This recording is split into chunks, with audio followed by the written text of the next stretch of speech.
오늘은 종교개혁 506주년 기념주일입니다. 1517년 10월 31일, 지금으로부터 506년 전에 천주교 신부였던 마틴 루터가 독일 비렌베르크 성당 정문 게시판에 95개 조항의 개혁문을 붙이는 것으로 종교개혁의 불씨가 시작되었습니다. 그 후에 매년 10월 마지막 주일을 우리 개신교에서는 종교개혁 주일로 지키고 있습니다. 종교개혁의 핵심적인 내용은 첫째, 오직 은혜입니다. 인간의 구원은 우리의 업적이 아니라 오직 하나님의 은혜로 주어진다는 것이고, 둘째는 오직 믿음입니다. 인간이 의롭다고 인정받는 길은 행위가 아니라 믿음이라는 것입니다. 그리고 셋째는 오직 성경입니다. 기독교인의 삶을 끌어가는 기준이 전통이 아니라 바로 오직 성경이라는 그런 의미가 있습니다. 이 세 가지가 천주교와 구별되는 오늘날 개신교회들의 신앙적 기반을 이루고 있는 것입니다. 중요한 것은 아무리 개혁된 교회라도 끊임없이 개혁되어야 한다는 것입니다. 고인물이 썩게 되듯이 오랜 나무가 껍데기만 남듯이 날마다 새롭게 개혁되지 않는 교회는 반드시 부패되고 다시 개혁의 대상이 될 수밖에 없다는 것입니다.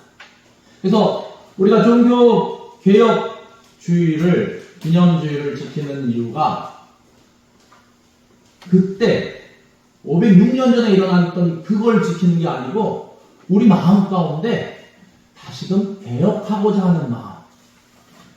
무슨 말입니까? 다시 하나님의 말씀 앞에 쓰고 나를 비춰보고 내 안에 낡아버린, 잘못된, 하나님이 기뻐하시지 않는 그러한 습관들을 바꿔가자는 데 있는 것입니다. 종교개혁이 일어난 지 506년이 지났습니다. 한국에 복음이 들어오고 교회가 세워진 지 130여 년이 되었습니다. 한국교회가 이 땅에 세워진 이후 한국 사회에 큰 공헌을 한 것은 틀림없는 사실입니다.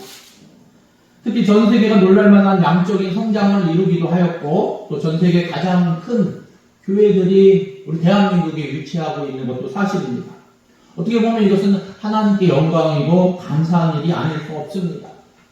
그러나 이러한 한국교회의 초고속 성장과 부흥의 이면에는 성숙하지 않은 모습, 부끄러운 모습이 공존하는 것도 사실입니다.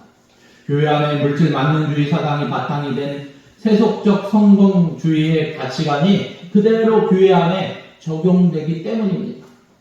과도하고 경쟁적인 기업화된 교회, 혹은 기업의 CEO처럼 전락해버린 목사, 구별되지 않는 성도 등은 세상의 소금과 빛의 역할을 상실한 부끄러운 모습으로 오늘날 비춰지기도 합니다. 이제 한국교회는 성장의 둔화와 이 정체의 시기를 거치면서 교인들이 감소하고 있다는 위기를 맞이하게 되었습니다. 그렇기 때문에 교회는 새롭게 변화되어야 한다는 것입니다. 개혁에 대한 열망이 어떻게 보면 계속되어지는 이유가 바로 이러한 이유 때문입니다. 그래서 오늘은 유다 말기 종교개혁을 일으켰던 요시야 왕의 개혁을 통해 우리는 어떠한 방향으로 가야 되는가 하는 것을 나누고자 합니다. 먼저 요시야 왕이 종교개혁을 일으키게 되었던 시대적 배경에 대해서 살펴보고자 합니다. 요시야 왕의 증조 할아버지는 그 유명한 히스기야 왕이었습니다. 죽을 병에 걸렸을 때 하나님 앞에 간절히 기도하여서 15년이라는 생명을 연장받았던 왕입니다. 그 연장받은 기간에 아들을 낳았는데 그가 히스기야 왕 다음에 임금이 되었던 므낫셋 왕입니다. 이 히스기야는 수명을 연장받는 기간 중에 낳은 아들 이 므낫셋을 너무나 특별히 사랑했습니다. 그래서 자신의 고위를 잊게 하였습니다. 불과 12살에 왕이 되었습니다. 근데 왕이 된 므낫세는 아버지 시스기야 왕은 정반대의 삶을 살았음을 성경은 이야기하고 있습니다. 아버지 시스기야는 하나님 보시기에 선한 왕으로 기록되어 있지만 므낫세는 악한 왕으로, 악한 왕을 대표하는 그런 인물로 기록되어 있습니다. 무려 55년이라는 기간을 통치하였습니다. 각종 우상을 섬기며 악을 행하였습니다. 아버지 시스기야가 헐었던 산당들을 다시 세웠으며 바알의 제단을 쌓고 아사랴 목상을 만들었으며 이럴 성신을 숭배했습니다. 더욱 경악할 일은 자기의 아들들을 불 가운데 지나가게 한 것입니다. 이는 이방 사람들이 태양신을 섬길 때 헌신하는 의미로 불 가운데 아들을 드리는 인신 제사를 따라한 것입니다. 그 정도로 하나님 아닌 우상 숭배하기에 미쳐 있었다는 것입니다. 또 하나님의 선지자를 핍박하고 점쟁이와 무당들을 곁에 두었습니다. 또한 자기 정책에 반대하는 사람들을 무수히 죽여서 예루살렘을 억울한 피로 가득 채웠습니다. 결국 보다 못한 하나님께서는 심판하셨습니다. 아수르를 동원하여 이스라엘을, 유다죠, 남유다를 침략하게 하셨고 므낫세는 쇠사슬에 묶인 채 포로로 끌려가게 되었습니다.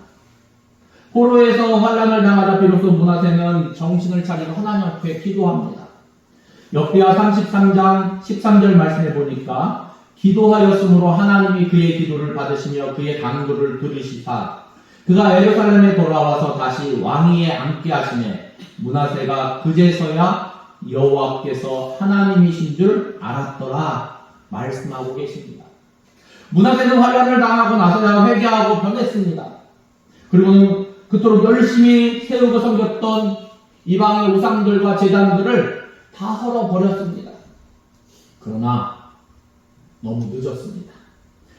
역대하 33장 15절 말씀 이후에 보니까 이방신들과 여호와의 전의 우상을 제거하며 여호와의 전을 건축한 사내와 예루살렘에 쌓은 모든 제단들을 다 성 밖에 던지고 여호와의 제단을 보수하고 화목제와 감사제를 그 제단 위에 드리고 유다를 명령하여 이스라엘 하나님 여호와를 섬기라 하매 17절 말씀해 보니까 백성이 그의 하나님 여호와께만 제사를 드렸으나 아직도 산당에서 제사를 드렸더라.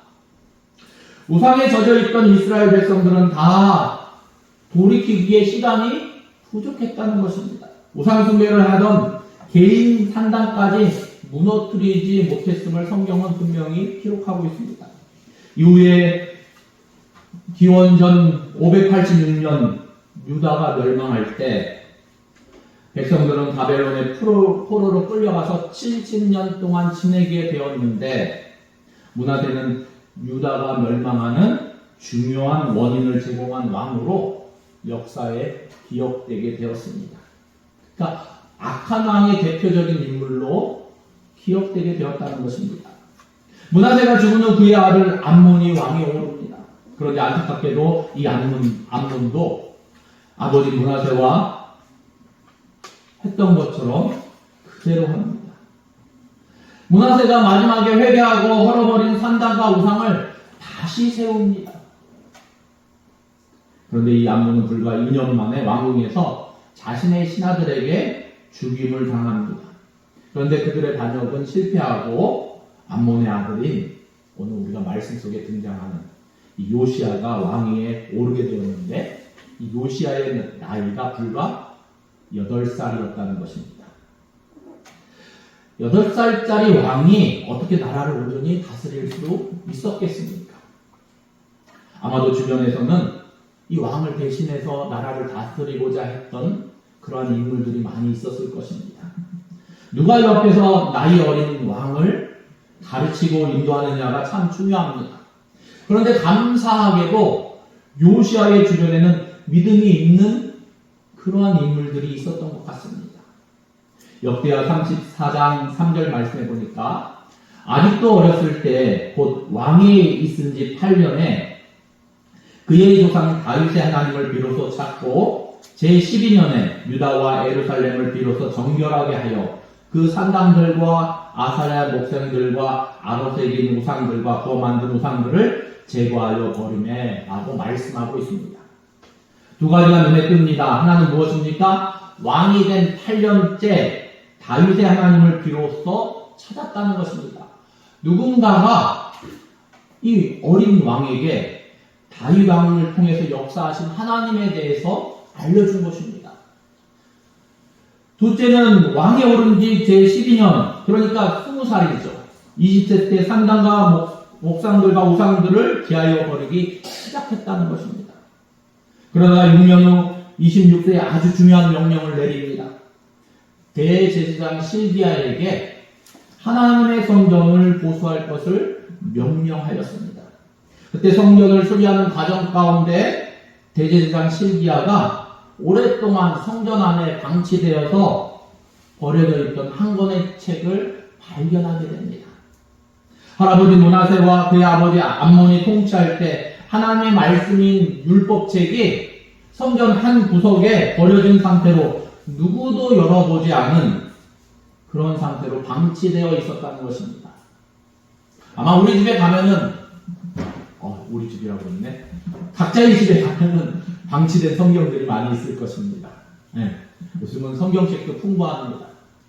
그런데 우리 여기로 조금만 더 가면 북한 같은 경우는 어떻습니까? 예수 믿는 사람들은 이렇게 온전한 성경을 못 갖고 다닙니다. 그냥 요한복음, 쪽복음 갖고 다닙니다. 그리고 그냥 그저 한두 장 성경 말씀 찢어서 갖고 다니거나 그런 경우가 허다합니다. 아니 그거조차 없어서 어떻게 보면 필사하고 외우고 그런 상황입니다. 근데 우리는 방치된 하나님의 말씀들이 참 많지 않습니까? 그리고 고민합니다. 점점 많아지면 이걸 어떻게 버려야 될지, 어떻게 처리해야 되나. 하여간 그 책의 가치를 알아본 실기야가 그 책을 서기관 사반에게 줘 왕에게 보고하고 읽게 하였습니다. 수십 년간 성전 한 구석에 버려졌던 하나님의 말씀이 왕 앞에 읽어지는 순간 왕이 똑바로 앉아 읽을 수가 없었습니다. 주의 성령이 왕의 마음을 감동시키셨는지 22장 11절 왕이 율법책의 말을 듣자 곧 그의 옷을 찢으니라 말씀하고 있습니다. 그리고 이 말씀을 듣고는 그동안 이스라엘이 고통 속에 살았던 이유를 깨닫게 되었습니다. 하나님의 말씀을 준행하지 않아 하나님의 큰 진노를 불러왔음을 깨닫게 된 것입니다. 그래서 요시야 왕은 율법의 내용을 듣고는 그 내용대로 하나님께서 이스라엘을 징계하실 것을 알고는 그 징계가 언제 어떻게 임할 것인가 여선인자 훌다에게 신하들을 보내어 여호와의 말씀을 묻게 합니다. 여선지자는 그 신하들의 물음에 이스라엘 민족이 다른 신을 따라 그 모든 악한 행위로 하나님께 노여움을 샀으므로 하나님의 심판은 반드시 예루살렘과 유다와 온 이스라엘 가운데 임할 것임을 이야기하지만 요시야 왕은 율법의 말씀을 듣고 겸손하게 옷을 찢으며 슬퍼하며 통곡하였으므로 요시야 왕 당대에는 그런 재앙이 임하지 않을 것이라고 말씀합니다.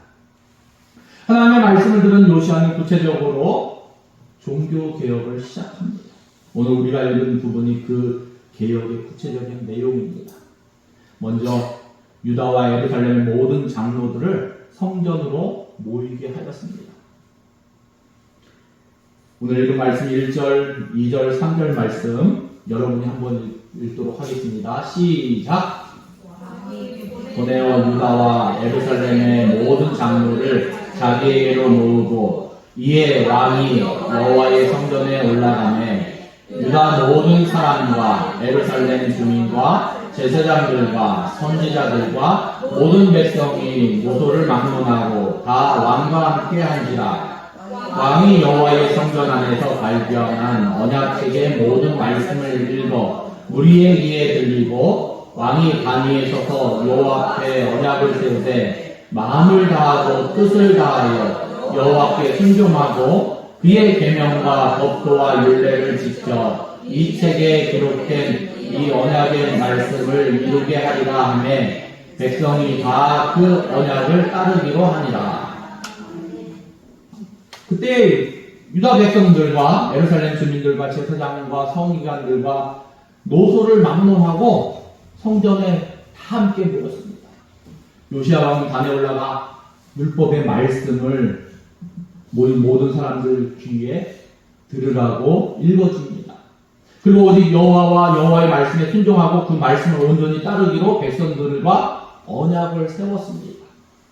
왕 혼자 언약을 세운 것이 아니라 백성들과 함께 모두 다 같이 동의를 얻어서 그렇게 언약을 다시 한번 세운 것입니다. 두 번째로는 바알과 아사라와 하늘의 이럴 성신을 위하여 만든 모든 그릇을 불사릅니다. 4절 말씀인데요. 왕이 대제사장 실기야와 모든 부제사장들과 문을 지킨 자들에게 명령하여 바알과 아세라와 하늘의 이럴 성신을 위하여 만든 모든 그릇들을 여호와의 성전에서 내다가 예루살렘 바깥 기드온 밭에서 불사르고 그것들의 재를 베델로 가져가게 하고, 그리고 그 재를 베델로 가져가게 했습니다. 베델은 야곱이 에서를 피하여 하란으로 가는 길에서 하나님의 역사를 꿈에 본 후 하나님의 집이라고 일컬어지는 유서 깊은 곳입니다. 어떻게 보면 야곱의, 이스라엘로 불리는 이 야곱의 믿음이 하나님과의 관계에서 처음 발을 내딛은 장소입니다. 세 번째로는 우상을 섬기게 한 자들을 폐하합니다. 5절 말씀에 옛적에 유다 왕들이 세워서 유다 모든 성읍과 예루살렘 주위의 산당들에서 분향하며 우상을 섬기게 한 제사장들을 폐하며 또 바알과 해와 달과 별대와 하늘의 모든 별들에게 분향하는 자들을 폐하여 이방 우상을 섬기는 이방 제사장들이 더 이상 활동하지 못하도록 그 직 위에서 파면합니다. 그리고 네 번째는 하나님의 성전을 더럽힌 것들을 폐합니다. 6절 7절 말씀해 보니까 또 여호와의 성전에서 아세라 상을 내다가 예루살렘 바깥 기드온 시내로 가져다가 거기에서 불사르고 빻아서 가루를 만들어 그 가루를 평민의 묘지에 뿌리고 또 여호와의 성전 가운데 남창의 집을 헐었으니 그것은 여인이 아사랴를 위하여 휘장을 짜는 처소였더라. 성전 안에 아사랴상을 내다가 불사르고 빻아서 가루를 만들어 공동묘지에 뿌린 것입니다. 또 여호와의 성전 가운데 이방 종교에서 성행하는 남창의 집을 헐었습니다. 그리고 그것은 여인이 아세라를 위하여 휘장을 짜는 처소였다고 기록하고 있습니다. 예루살렘 성전에서 온갖 우상 숭배와 음행이 자행되고 그에 필요한 시설과 기구들이 장시간 성전에 자리 잡고 있었다는 사실은 어떻게 보면 하나님의 선택을 받은 이스라엘 역사라고는 참으로 믿기 힘들 정도의 모습입니다. 요즘식으로 얘기하면 예배당 안에 부처상이 있는 것이고, 제가 안 있는 자리에 부처상이 있다고 생각해 보십시오. 예배당인데. 그리고 여기저기에 점쟁이들이 그려준 부적이 붙어 있고, 여러분 그것이 상상이 됩니까? 요시야 당시 예루살렘 성전과 유다의 모든 종교적인 행사가 정상적이지 아니었다는 것입니다. 여호와 하나님에 대한 신앙이 크게 변질되고 오염되어 있었다는 것이죠. 우리는 이스라엘 백성들에게 믿음이 없어서 그런 일을 저질렀구나 하고 생각할지도 모르겠지만 전혀 그렇지 않습니다. 그들이 처음부터 바알과 아세라 목상을 예루살렘 성전으로 끌어들이지 않았습니다. 그들이 처음부터 우상을 섬기는 산당을 전국 곳곳에다 세운 것이 결코 아니라는 것입니다. 아주 천천히 그런 요소들이 그들의 신앙세계 안으로 밀려 들어오기 시작했습니다. 모든 변질과 왜곡은 천천히 자신들도 모르는 중에 일어납니다. 이러한 혼합주의는 신앙생활에서도 아주 유용합니다. 어떻게 보면 알 먹고 껌 먹는다는 표현이 있죠. 마당 쓸고 동전 눕고 하는 식으로 이것도 하면 좋고 저것도 하면 좋고, 중요한 건 우리가 믿음 생활을 할 때는 분명한 하나님의 편인가 아니면 세상 편인가를 구별지어야 한다는 것입니다. 이도 좋고 저도 좋은 것이 아닙니다. 그들은 형식적으로 하나님을 섬기면서 속으로는 물질적인 풍요를 약속하는 바알과 아세라를 섬긴 것입니다.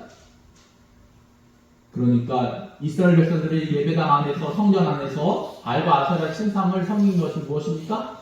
바알과 아세라를 하나님으로 생각했다는 것입니다.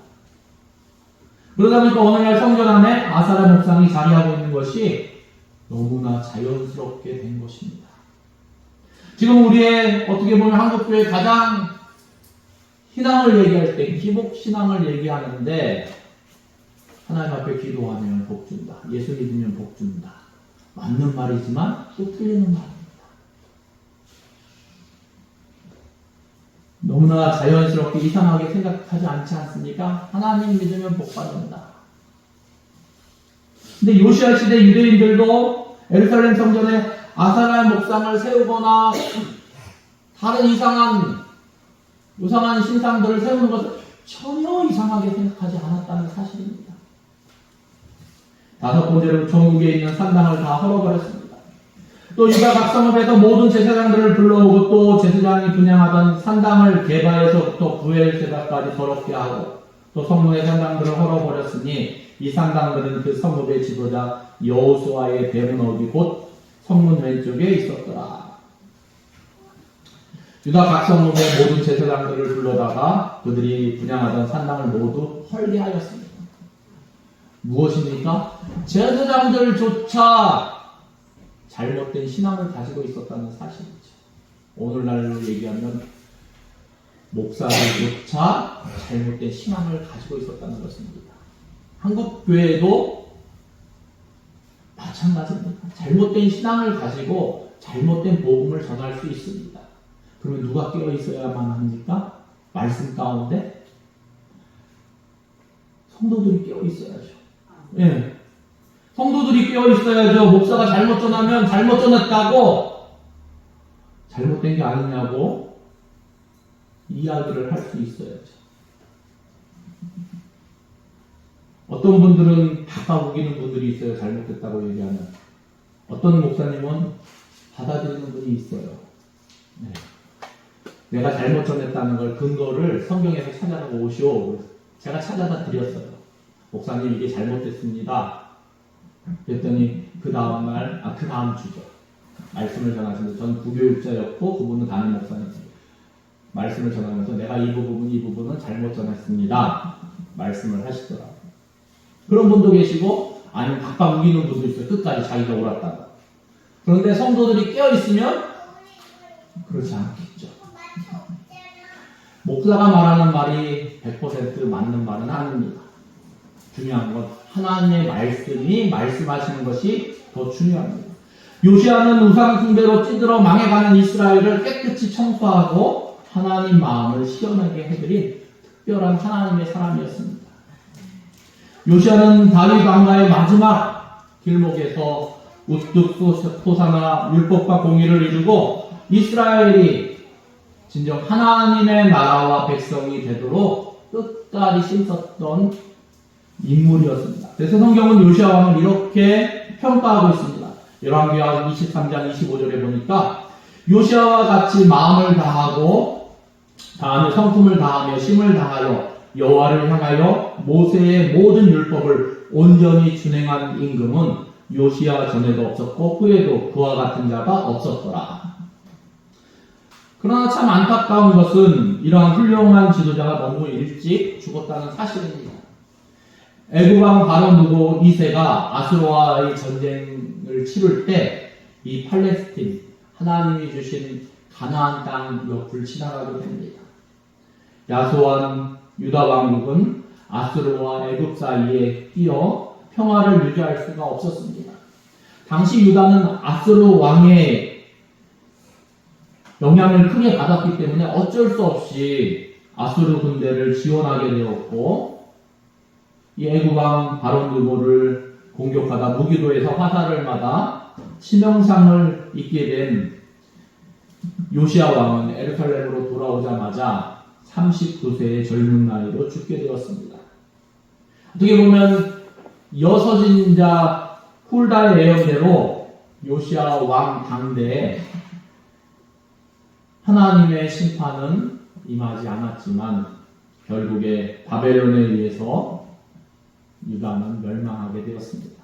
사랑하는 성도 여러분, 요시야가 강력하게 종교개혁을 일으켰던 결정적인 동력은 무엇입니까? 말씀의 발견입니다. 성경에서 발견된 하나님의 말씀을 읽고 크게 충격을 받아 종교개혁을 단호하게 실행할 수 있었다는 것입니다. 기독교 신앙의 가장 중요한 기준은 하나님의 말씀입니다. 그 말씀이 명확하게 기준으로 제시되지 않으면 사람들의 믿음은 순식간에 우상 숭배로 떨어지게 됩니다. 하나님이 말씀하신 하나님을 믿어야지, 하나님의 말씀을 들었지만 내가 만들어낸 하나님을 믿으면 안 된다는 것입니다. 우리 믿음보다 하나님의 말씀이 더 중요하다는 뜻입니다. 믿음보다 앞서야 할 것이 말씀입니다. 아는 만큼 올바로 믿을 수 있는 것이기 때문입니다. 말씀 안에서 지금 내 마음의 우상을 찾아 불살라 버리고 온전히 제거해야 한다는 것입니다.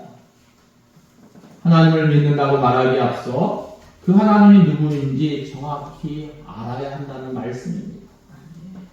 아무리 신앙적 열정이 강하다 하더라도 하나님의 말씀을 바르게 알지 못하면 혼합주의에 빠져들 수밖에 없다는 사실을 요시야 시대만이 아니라 기독교 역사 가운데 그대로 증명하고 있습니다. 오늘 종교개혁주의를 맞아 저와 여러분이 하나님의 말씀으로 다시 돌아설 수 있기를 바랍니다. 506년 전 루터를 통해서 교회를 새롭게 하셨듯이, 그리고 더 오래전에 요시야를 통해 이스라엘을 새롭게 하셨듯이 주님의 몸된 교회인 대명교회와 저와 여러분을 통하여 하나님의 교회가 새롭게 되기를 소망합니다. 또한 우리가 변화되고 말씀으로 새롭게 되어 하나님은 능히 우리를 통하여 이 땅에 하나님의 나라를 속히 오게 하시는 요시야와 같은 개혁의 불씨, 부흥의 불씨로 쓰임받을 수 있기를 예수님의 이름으로 축원합니다. 기도하시겠습니다. 하나님 감사합니다. 하나님, 우리가 하나님의 말씀을 가까이 하기를 원합니다. 아니, 옆에 두고 있는 것만 아니라 그 내용이 무엇인지, 나에게 무슨 말씀을 하는지, 하나님은 어떤 분이신지, 하나님이 원하시는 것이 무엇인지 하나님 우리가 알아가기를 원합니다. 하나님, 옳고 그름을 분별할 수 있는 영적 안목을 허락하시고, 그리고 말씀 가운데 내 삶을 비춰서 내가 잘못된 것이 없는가 날마다 돌이켜보며 순간순간 돌아보며 말씀과 함께하는 복된 생활 살아가기를 원합니다. 우리 안에 개혁이 있기를 원합니다. 변화가 있기를 원합니다. 하나님이 원하시는 그 방향으로 변화되기를 원합니다. 하나님, 내 고집이 아니라 하나님의 말씀이 우선시 될 수 있도록 인도하시고, 때로는 마음이 불편해도, 때로는 내 자존심이 상하는 것 같지만 하나님 앞에 모든 것을 내려놓고 말씀 따라 순종하고 말씀 따라 행할 수 있도록 우리를 다스리시고 인도하여 주시옵소서. 그래야 우리 삶 속에 진정한 하나님의 은혜와 말씀의 능력이 나타날 수 있도록 우리와 함께하여 주시옵소서. 감사드리며 예수님의 이름으로 기도드립니다. 아멘.